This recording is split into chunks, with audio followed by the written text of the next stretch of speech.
जय हिंद एवरीवन। सो आज की वीडियो में हम जो भी अब तक हमने पढ़ा था सेल के बारे में पढ़ा था हमने। सो डैप्लॉइड एंड हैप्लॉइड सेल के बारे में बात की थी। तो आज हम आगे चलते हैं। सो नाउ जो सेल जो है ये डिस्कवर कैसे हुआ था, तो ये डिस्कवर्ड बाय इलेक्ट्रॉन माइक्रोस्कोप के द्वारा हुआ था, क्योंकि स्मॉल पार्ट होता है and we can not see it.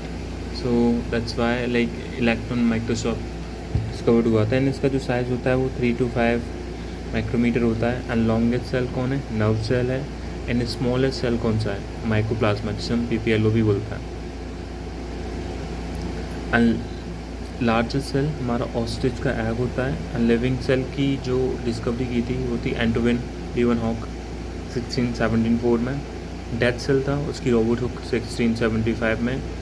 Nucleus की जो डिस्कवरी की थी वो रॉबर्ट ब्राउन ने की थी 1831 में। एंड जो प्रोटोप्लाज्म होता है ना, protoplasm is a material that is living part, that is a living part of a cell.